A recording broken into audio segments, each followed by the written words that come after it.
Bonjour à tous. Bon, j'espère que vous m'entendez et que vous voyez bien le diaporama. Donc, bienvenue dans ce webinaire de l'assurance maladie où nous allons parler aujourd'hui de la déclaration d'accident de travail et de sa prochaine intégration dans le compte entreprise. Donc, pour ceux qui ne me connaissent pas, je me présente. Je suis Elisabeth Poutz. Je suis chargée de la relation avec les employeurs au sein de la caisse primaire de Pau. Avant de commencer d'un point de vue technique, donc je vous demanderai de bien vouloir couper vos caméras et vos micros de façon à ce que tout le monde ait une meilleure connexion. Ensuite, vous pourrez poser des questions tout au long de ma présentation via le chat, enfin, via l'onglet discussion, et j'y répondrai à la fin de la présentation. Et pour finir, le diaporama que je vais vous présenter donc, vous sera adressé dans le courant de la journée. Voilà. Allez, si vous m'entendez bien, on peut démarrer cette rencontre. Donc, avant de commencer, nous allons rappeler quelques définitions. Donc, la définition de l'accident du travail et de l'accident de trajet, qui sont les deux types d'accidents donc, qui sont concernés, pour lesquels vous êtes tenu, en tant qu'employeur, de faire une déclaration d'accident de travail. Donc, on appelle accident de travail tout accident qui est survenu par le fait ou à l'occasion du travail à un salarié, pour quelque cause et en quelque lieu que ce soit. Donc, il peut survenir durant une mission qui a été confiée au salarié, donc en dehors de l'entreprise. Accident de trajet, on prend en compte un accident de trajet, tout accident qui est survenu donc, sur le trajet direct entre le domicile et le lieu de travail, ou encore entre le lieu de travail et le lieu de restauration habituel de votre salarié. Fait important, il faut savoir que tout accident survenu en temps et en lieu de travail, donc pendant l'activité professionnelle de vos salariés, est présumé être d'origine professionnelle. Petit exemple, un AVC ou une crise cardiaque qui surviendrait sur le lieu du travail, même si vous pensez que c'est dû que vous n'y êtes forcément, vous n'y êtes pour rien, hein, c'est dû à la santé du salarié, mais à partir du moment où il survient sur le lieu du travail, ça doit être déclaré un accident de travail. Alors, quelles sont les obligations de l'employeur? Donc, l'employeur a 2 obligations, c'est d'une part de déclarer sous 48 heures, d'établir la déclaration d'accident de travail 48 l'employeur a 48 heures après avoir eu connaissance de l'accident pour établir, sa déclaration, et ils doivent établir la déclaration pour tous les salariés de l'entreprise, quel que soit le lieu d'exercice de l'activité du salarié et quelle que soit surtout la nature du contrat du salarié, même si ce sont des CDD ou des alternants, à partir du moment où vous êtes employeur, c'est à vous d'établir la déclaration d'accident de travail. Bon, un employeur ne peut pas refuser de faire une déclaration d'accident, mais si vous estimez qu'il n'y a pas de lien, l'accident qui est survenu n'a pas de lien avec le travail, vous avez la possibilité d'émettre des réserves. Pour cela, vous avez 10 jours après avoir fait la déclaration pour émettre des réserves, mais ces réserves doivent être motivées. Vous devez apporter la preuve que l'accident n'a pas un caractère professionnel. Donc, petit rappel de la procédure nous allons voir en résumé la procédure de l'instruction d'un dossier d'accident de travail ou accident de trajet. Donc, l'instruction d'un dossier d'accident de travail ou de trajet démarre lorsqu'on a reçu à la fois la déclaration d'accident de travail de l'employeur et le certificat médical initial du salarié. Donc, vous, en tant qu'employeur, vous avez des devoirs, mais le salarié aussi. Il doit nous adresser le certificat médical établi par son médecin, dans lequel les lésions seront décrites. Voilà. Ah, donc, à réception de ces 2 éléments, l'instruction peut démarrer, mis à part que l'on attendra, on mettra le dossier de côté pendant 10 jours dans l'attente d'éventuelles réserves de votre part. Donc, pendant 10 jours, on attend de voir si, éventuellement, vous nous envoyez des réserves. Ensuite, l'instruction peut réellement démarrer. S'il n'y a pas de réserve de l'employeur ou si la caisse primaire n'a pas de doute sur le caractère professionnel de l'accident, la caisse primaire doit rendre sa décision dans un délai de 30 jours. Donc, dans 30 jours, vous serez avisé de la prise en charge de l'accident de travail. Par contre, si l'employeur émet des réserves ou si la caisse primaire a quelques doutes, dans ce cas-là, une période d'investigation va démarrer de 70 jours. Pendant ces 70 jours, vous recevrez, enfin, les deux parties recevront, employeurs et salariés, recevront un questionnaire à compléter. Ensuite, à l'issue de ces 70 jours, une phase de contradictoire va démarrer de 10 jours. Pendant ces 10 jours, employeurs et salariés, vous avez la possibilité de consulter les pièces du dossier, de faire vos observations et de les télécharger si besoin. Ensuite, les 10 jours suivants, vous pouvez toujours consulter les pièces du dossier, mais vous n'avez plus la possibilité de faire vos observations. Et au bout de 90 jours, donc, la caisse primaire doit avoir rendu sa décision. Donc, en résumé, un accident de travail ou de trajet sans contestation de l'employeur et sans vérification demandée par la caisse primaire, l'instruction du dossier dure 1 mois. S'il doit y avoir des investigations, donc s'il doit y avoir s'il y a des réserves de la part de l'employeur ou si la caisse primaire a quelques doutes, vous aurez la réponse dans un délai de 3 mois. Voilà.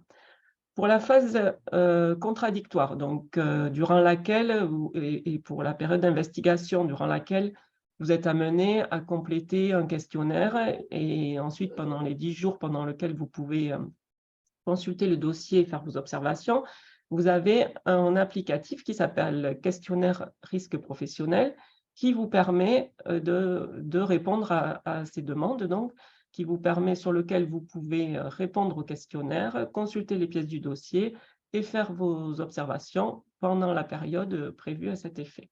Voilà.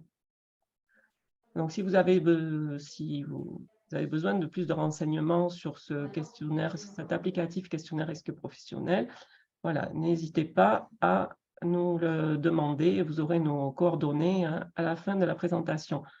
Excusez-moi, je vois une question. Est-il possible d'avoir les slides à l'écran? Alors, normalement, vous devriez voir le diaporama. Est-ce qu'il y a un problème? Vous ne voyez pas le diaporama? Est-ce que vous pouvez me le dire, s'il vous plaît? Non, je l'ai en tout petit. Bonjour, pardon. Je l'ai en tout petit à l'écran à droite. Je ne le vois pas bien. Et moi, je ne l'ai pas. Je le vous ai vous en face, mais je ne le vois pas. Moi, je le vois très bien en plein milieu de l'écran. Alors, attendez, je vais annuler le partage. Excusez-moi 2 minutes. Je vais donc annuler le partage et recommencer. Je trouve bizarre. Alors là, pour le coup, vous ne voyez plus rien. Donc, diaporama. Donc là, est-ce que c'est mieux? C'est parfait. Merci beaucoup. Ah, alors, excusez-moi, je n'avais pas fait le partage correctement. Veuillez m'en excuser.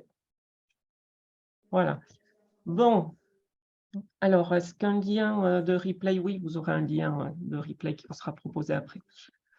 Donc, on va continuer. Voilà en résumé la procédure donc, de l'instruction d'un dossier d'accident de travail ou de trajet.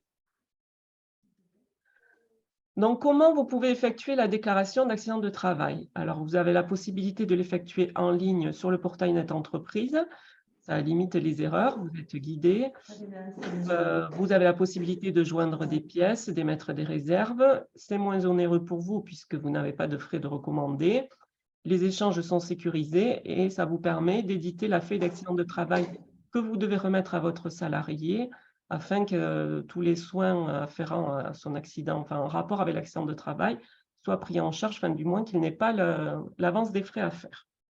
Et vous pouvez également faire la déclaration par courrier. Alors, nous allons faire un petit quiz pour savoir parmi vous qui a déjà fait réaliser une déclaration d'accident de travail et si vous l'avez réalisée en ligne ou en version papier.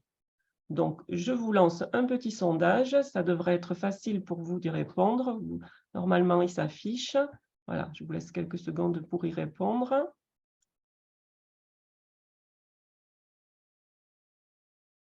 Voilà.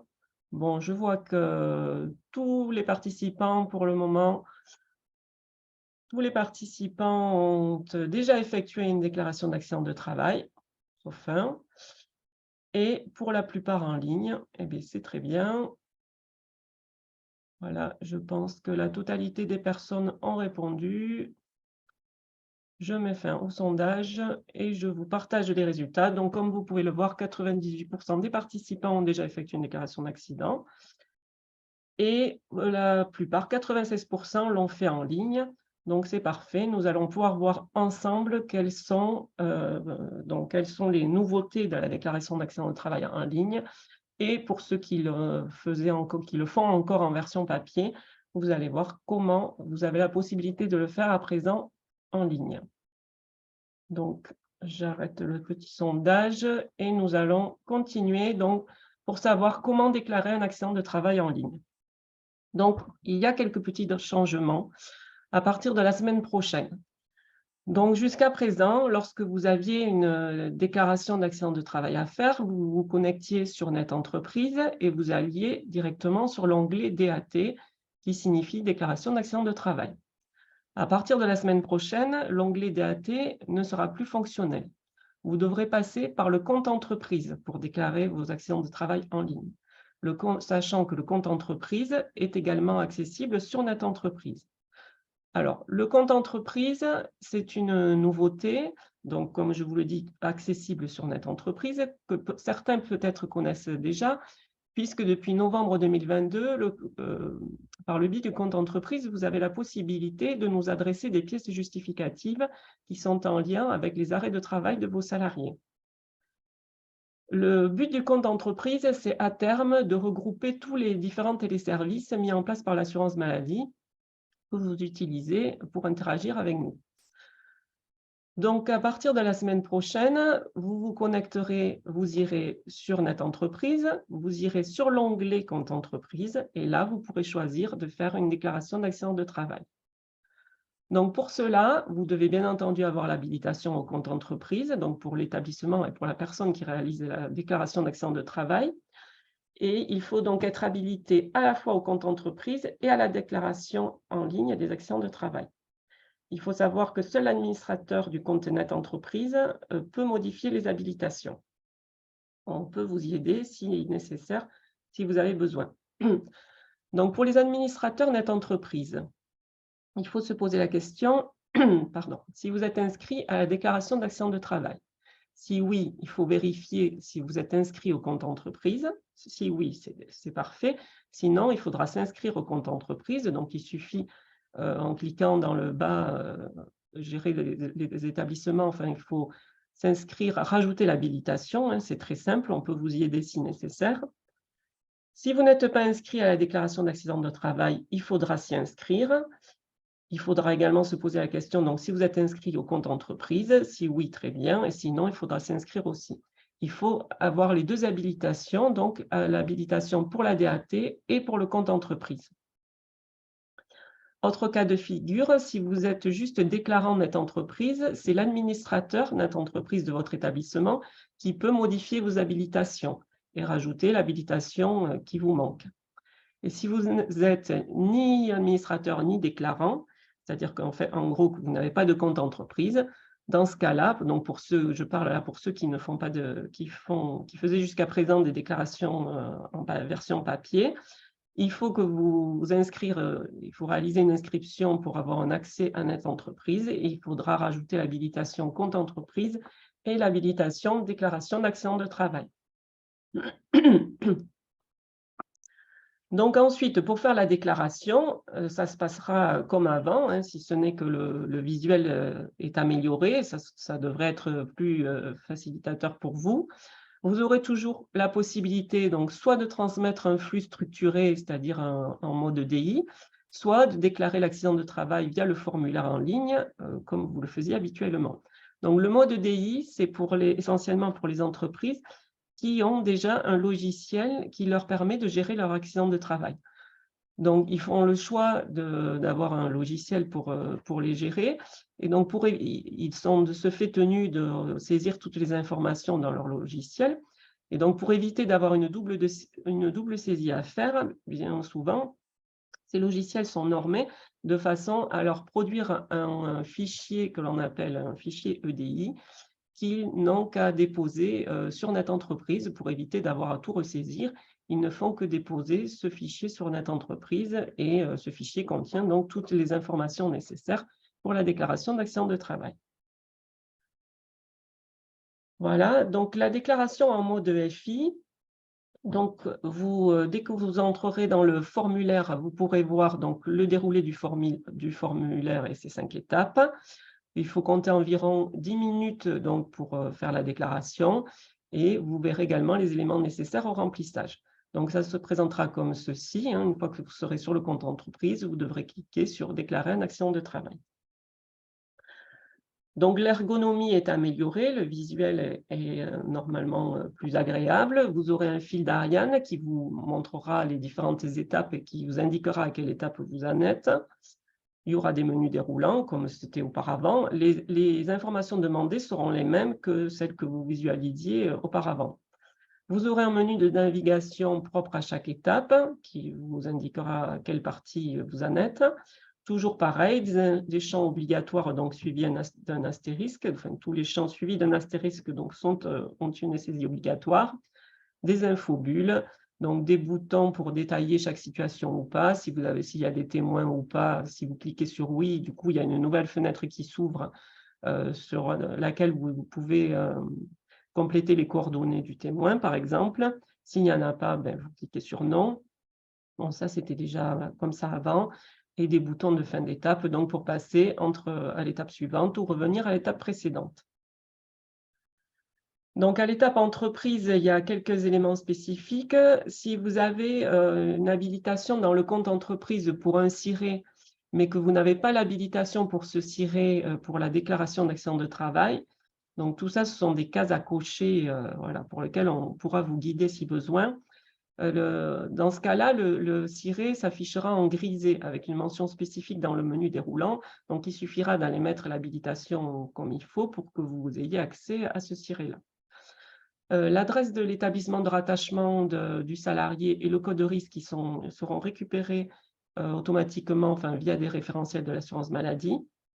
L'adresse de l'entreprise, il faut savoir qu'elle n'est pas modifiable, vous ne pouvez pas le faire de vous-même, puisque les adresses sont récupérées dans la base Sirène à partir du numéro SIRE de l'établissement. Et vous aurez toujours une zone facultative donc pour l'adresse de correspondance pour l'entreprise, pour tout ce qui est courrier afférent au traitement des dossiers d'accident de travail. À l'étape ajout de pièces justificatives et réserves, cette étape, elle est facultative. Donc, vous pouvez passer dessus sans rien remplir. Si vous n'avez pas de réserve à émettre ou si vous n'avez pas de pièces justificatives à nous joindre, vous pouvez passer à l'étape suivante. Pour les pièces justificatives, il faut savoir qu'il existe des contrôles, donc pour le respect des formats, pour le poids, et il ne faut pas qu'il y ait de mot de passe, sinon elle ne sera pas admise à la pièce. Pour les réserves, donc toujours pareil, vous avez un champ limité ici où vous pouvez joindre un courrier, mais on va voir plus loin que vous avez une autre possibilité. Vous avez 10 jours pour rajouter les réserves. Si vous n'avez pas la possibilité de les écrire, de les noter lorsque vous faites la déclaration d'accident de travail, ça, vous pourrez toujours y revenir dessus pour les faire. Alors, à l'étape finale de la signature et de la validation, donc toujours pareil, vous aurez un accusé de réception en ligne. Alors, soit il se ouvrira automatiquement, il apparaîtra automatiquement à l'écran, soit vous pourrez le télécharger en cliquant manuellement donc, sur le bouton prévu à cet effet, donc accusé de réception. Vous avez également un bouton CERFA de la déclaration, donc, qui vous permet d'ouvrir le CERFA produit par tous les éléments que vous venez de compléter. Donc, il ne faut pas oublier de l'imprimer pour le conserver, parce qu'après, vous ne pourrez pas y revenir dessus. Et vous avez la possibilité, toujours pareil, de télécharger la feuille d'accident de travail qui sera pré-remplie. Pour les déclarations en mode DI, donc en mode DI, le logiciel certifié que vous avez donc, pour suivre les accidents de travail, si c'est le cas, doit vous produire un fichier donc, qui doit être zippé, ne pas dépasser 5 mégaoctets et il ne doit pas être protégé par un mot de passe. Il doit être normé pour être déposé sur le compte entreprise. Donc, Et là, vous devez donc choisir « Transmettre un flux structuré de déclaration EDI » et aller chercher votre fichier et le déposer. Pour ajouter des réserves motivées, donc, comment faire?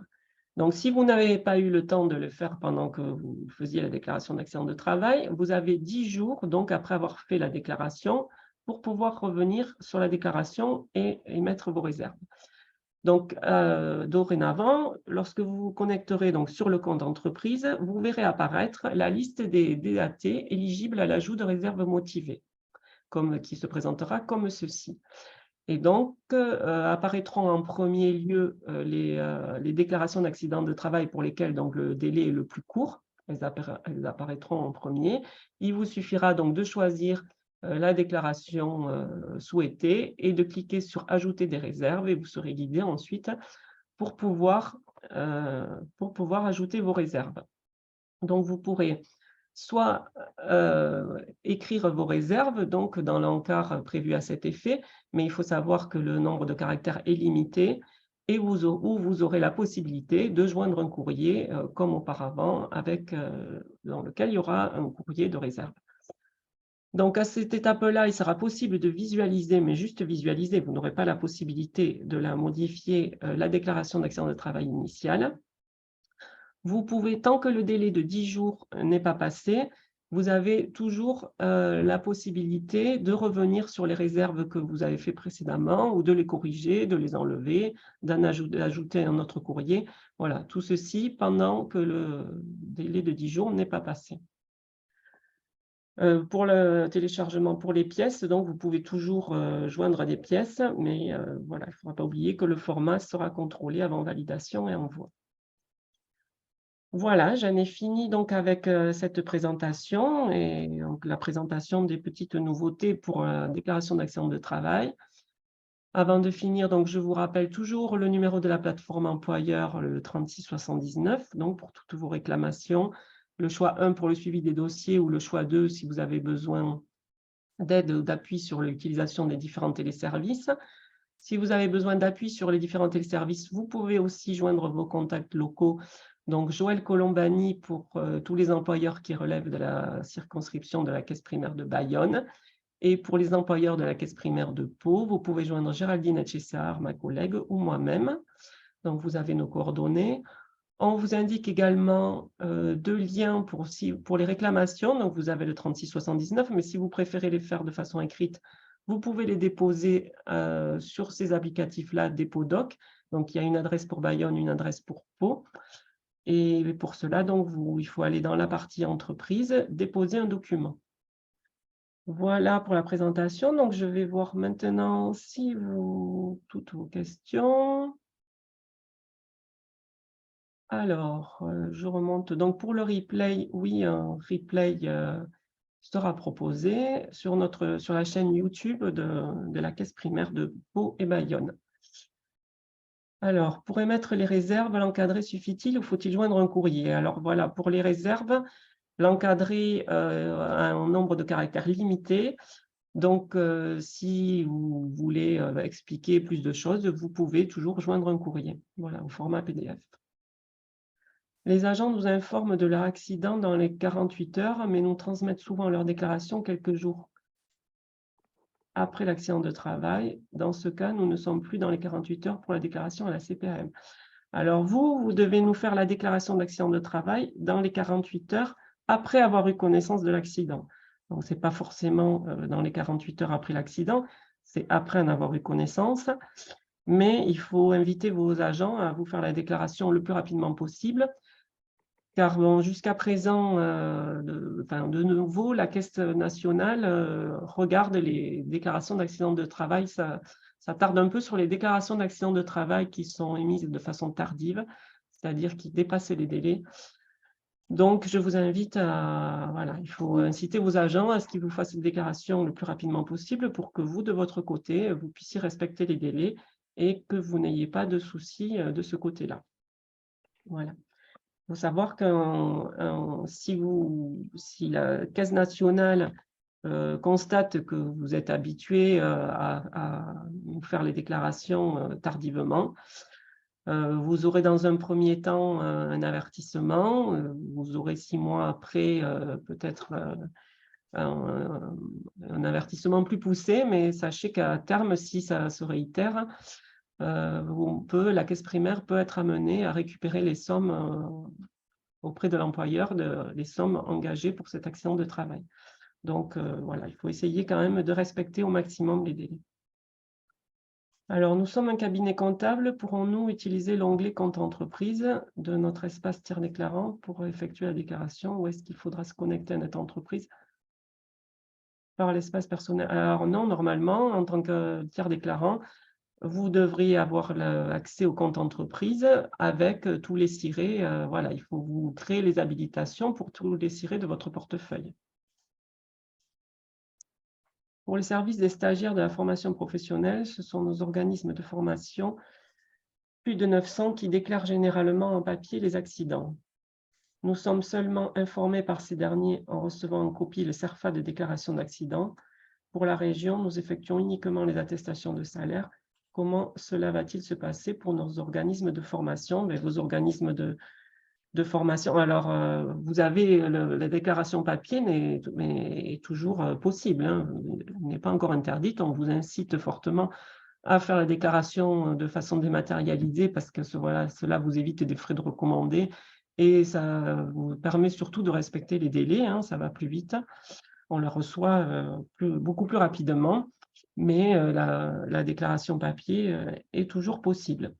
Et sinon, vos organismes de formation professionnelle peuvent très bien, ont probablement un accès, enfin, où il est très facile, tout le monde peut avoir un accès à Net Entreprise, et chaque établissement peut avoir un accès à Net Entreprise et se créer un accès au compte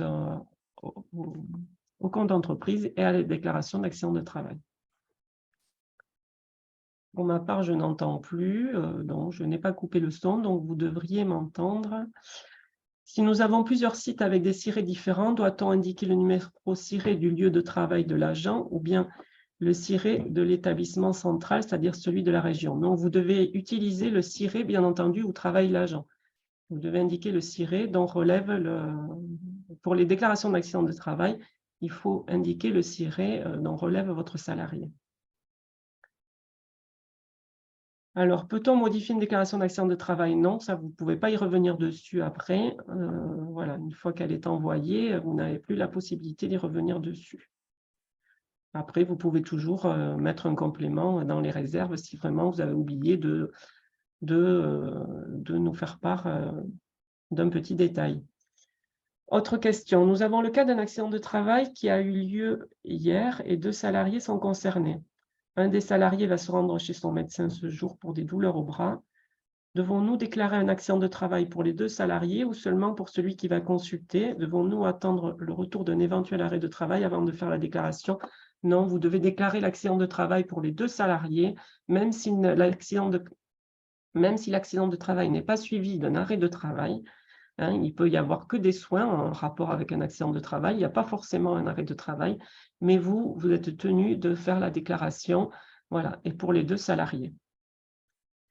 Après, il faut savoir que si vous faites la déclaration, vous êtes tenu de faire la déclaration, le salarié est tenu de produire un certificat médical initial avec le descriptif des lésions. S'il ne le fait pas, vous aurez fait votre devoir. Le dossier sera certainement classé sans suite s'il ne va pas avoir son médecin, mais bon, vous aurez respecté votre devoir et, voilà, et la loi. Avez-vous une procédure pour ouvrir le compte entreprise? Alors, la procédure pour ouvrir le compte entreprise, elle est disponible dans la base de connaissances, enfin sur Net Entreprise, mais vous pouvez sans souci nous contacter et on essaiera de vous guider au mieux pour le faire. Voilà. À la fin du diaporama, vous avez nos coordonnées, donc n'hésitez pas à nous contacter si besoin. Pouvez-vous réexpliquer ce que nous devons modifier pour pouvoir continuer à réaliser des DAT, SVP, administrateurs? Alors, pour pouvoir réaliser des déclarations d'accident de travail, il faudra que vous ayez l'habilitation pour le compte entreprise. Et alors, si vous faisiez déjà des déclarations d'accident de travail, en fait, il faut avoir les 2 habilitations, l'habilitation au compte entreprise et l'habilitation pour la déclaration d'accident de travail. Si vous faisiez déjà la déclaration d'accident de travail en ligne, vous avez forcément déjà l'habilitation pour la DAT. Donc, il vous suffit de rajouter l'habilitation pour le compte entreprise. Mais il se peut que vous l'ayez déjà aussi, puisque depuis novembre, on vous invite à nous envoyer les pièces justificatives via ce fameux compte entreprise. Doit-on remettre à l'agent systématiquement le formulaire de prise en charge des frais médicaux? Oui, ça, vous êtes tenu de le faire. La feuille d'accident de travail permet au salarié de ne pas faire l'avance de frais pour tous les soins en rapport avec l'accident de travail. Ça, vous devez lui remettre. Alors, pouvons-nous, si vous ne la téléchargez pas à l'issue de la déclaration d'accident de travail, ou si vous ne faites pas la déclaration d'accident de travail de suite, sachez que cette feuille d'accident de travail est téléchargeable sur les pages Amélie, sur entreprise, et donc vous pouvez la télécharger et la pré-remplir, enfin la remplir vous à la main. Pouvons-nous utiliser le compte entreprise pour une DAT dès aujourd'hui? Alors, très bonne question. Ça, je ne sais pas si c'est déjà effectif aujourd'hui. Aujourd'hui, en tout cas, le passage classique DAT marche encore. À partir de la semaine prochaine, du 26 juin, il faudra obligatoirement passer par le compte entreprise. Et je crois que ça marche déjà par le compte entreprise. Si vous avez la possibilité d'y rentrer, c'est que c'est bon, votre DAT nous parviendra sans problème, ne vous inquiétez pas. Si ce n'est pas fonctionnel, vous n'auriez pas la possibilité d'y rentrer. Je constate dernièrement sur les IJSS pour AT qu'il y a 3 jours de carence indemnisés en AM, en assurance maladie dans un premier temps, pour ensuite régularisation des IJSS en AT, c'est bien ça. Alors oui, effectivement, l'instruction des dossiers d'accident de travail ou maladie professionnelle étant un peu longue, pour éviter pour ne pas pénaliser les assurés, hein, pour pas qu'ils attendent 1 mois ou 3 mois avant d'être indemnisés, on commence toujours l'indemnisation de l'arrêt au risque maladie, c'est-à-dire au minimum. On indemnise l'arrêt au risque maladie et ensuite, lorsque l'accident de travail ou la maladie professionnelle est reconnu, on régularise le dossier et on paye, enfin, oui, voilà, on paye en rapport avec au risque accident de travail, maladie professionnelle. La déclaration d'accident de travail concerne-t-elle tous les agents contractuels publics, y compris ceux en CDD? Oui, oui, la déclaration d'accident de travail elle concerne oui, tous les agents contractuels publics, ceux en CDD ou CDI. Oui, tout à fait. Elle concerne vous devez établir une déclaration d'accident de travail pour tous les assurés qui relèvent du régime général, enfin, qui sont pris en charge, pour lesquels nous prenons en charge le risque accident de travail.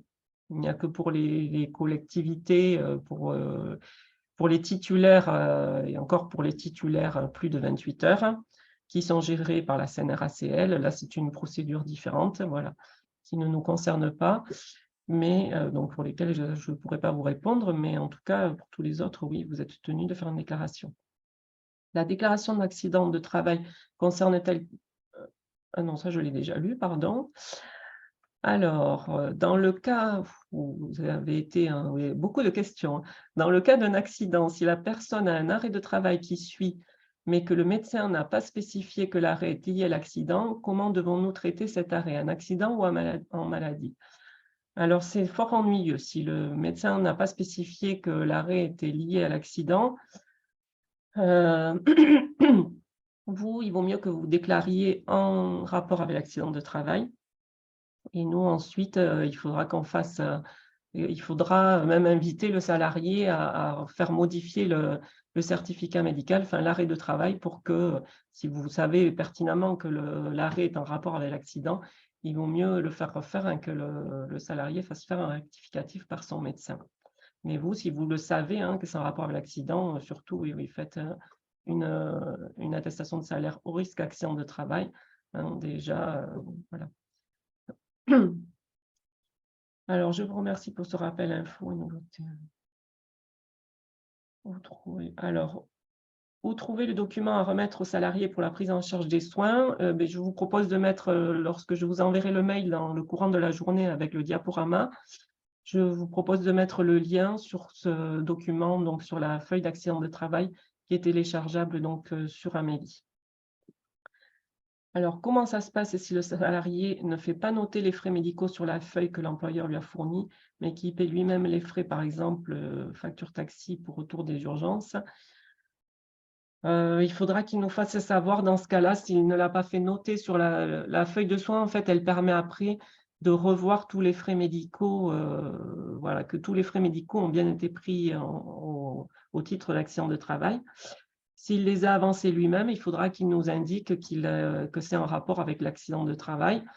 Et de ce fait, on régularisera, enfin voilà, pour qu'il soit pris en charge, qu'il ait le paiement. Bon, il se fera rembourser quand même, hein, mais voilà, il faudra mieux qu'il le signale.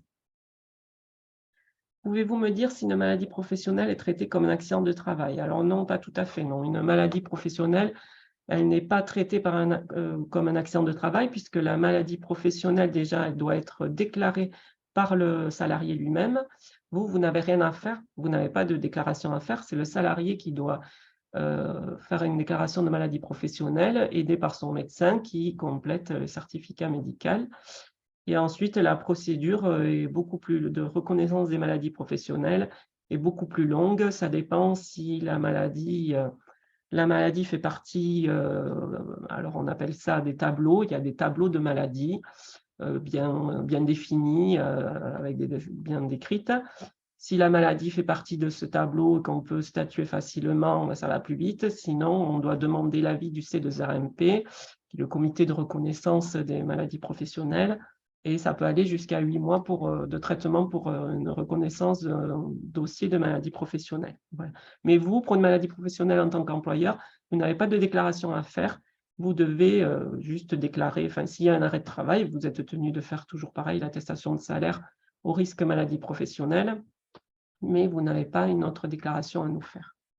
Par contre, vous pouvez être amené, si la maladie professionnelle voilà, vous serez amené probablement, s'il y a une phase d'investigation, à compléter le questionnaire, à répondre au questionnaire. Voilà.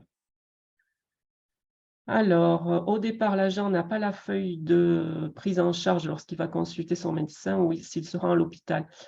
Alors, si vous êtes tenu de lui donner, enfin, si vous le voyez avant qu'il parte à l'hôpital ou chez le médecin, voilà, vous pouvez lui remettre. C'est pour ça qu'elle est téléchargeable sur Amélie.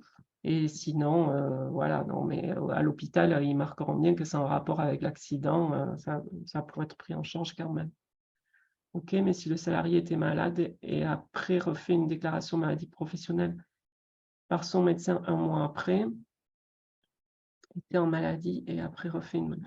Alors, tout dépendra. Alors, il pouvait être en maladie et puis il se rend compte que oui, ça relève d'une maladie professionnelle. Alors, tout dépendra de la date de première constatation de la maladie professionnelle que déterminera le médecin. Soit on reviendra donc sur la première partie qui a été payée en maladie, si la date de la DPCM, on appelle ça la date de première constatation de la maladie professionnelle, si elle est antérieure donc à la période de maladie, une régularisation sera possible si la maladie professionnelle est reconnue, hein, toujours pareil. Mais dans l'attente de la reconnaissance de la maladie professionnelle, ça sera pris en charge au risque maladie. Bon, voilà. Si vous n'avez plus de questions, écoutez, de toute façon, si vous avez des questions, donc vous avez nos coordonnées. Alors, une autre petite question. Si nous prenons en charge l'accident d'un agent contractuel public du fait qu'il est employé depuis plus d'1 an, doit-on faire une déclaration? Oui, vous devez. Si nous prenons en charge l'accident d'un agent contractuel public, alors vous devez faire une déclaration si l'accident a eu lieu chez vous. Non, si vous embauchez, alors je ne suis pas sûre d'avoir bien compris la question.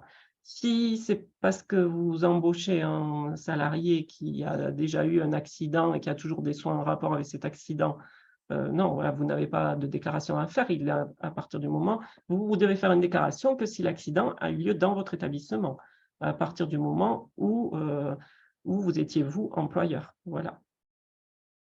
Nous assurons la prise en charge des frais liés à cet accident. Alors, nous assurons la prise en charge, disons que non. Nous assurons la prise en charge, ce sera l'assurance maladie. Voilà. Et non, ça sera déjà l'assurance maladie, mais ça sera en rapport avec un accident qui a eu lieu, si je comprends bien, qui a eu lieu chez un autre employeur. Donc, ce n'est pas vous qui supporterez la charge de ces frais. Voilà. Si je pense que vous voulez parler de la modif du taux AT, de ce que ça peut engendrer sur le taux d'accident de travail de votre établissement. Non, l'accident n'a pas eu lieu dans votre entreprise, donc ce n'est pas vous qui en supporterez la charge. Voilà, donc j'espère avoir répondu à toutes vos questions. Écoutez, de toute façon, si vous en avez d'autres, vous avez mes coordonnées, vous aurez mes coordonnées à la fin du diaporama, donc vous pourrez toujours revenir vers moi. Et je propose également pour ceux qui souhaitent un accompagnement plus personnalisé pour établir les déclarations d'accident de travail en ligne. Surtout, n'hésitez pas à me contacter, on pourra convenir d'un rendez-vous individuel durant lequel voilà, je pourrais vous expliquer plus précisément comment ça se déroule. On pourra faire une déclaration d'accident de travail ensemble effective. Voilà, et notamment pour ceux qui n'en ont jamais fait, surtout n'hésitez pas, on peut convenir d'un rendez-vous personnel. Voilà. Écoutez, je vous remercie pour votre attention. Je vais vous mettre sur le chat le lien pour une petite enquête de satisfaction. Donc, vous saurez si ça marche du moins. Ah, ben non, je crois que ça ne va pas marcher. Donc, je pensais vous adresser le lien de l'enquête pour nous aider à nous améliorer, mais il semblerait que ça ne marche, que le lien ne marche pas. Écoutez, je vous l'adresserai en même temps que le diaporama. Vous serez bien aimable de bien vouloir y répondre. Mais écoutez, je vous souhaite une bonne journée, vous remercie pour votre attention et je vous dis à bientôt pour nos prochains webinaires. Bonne journée.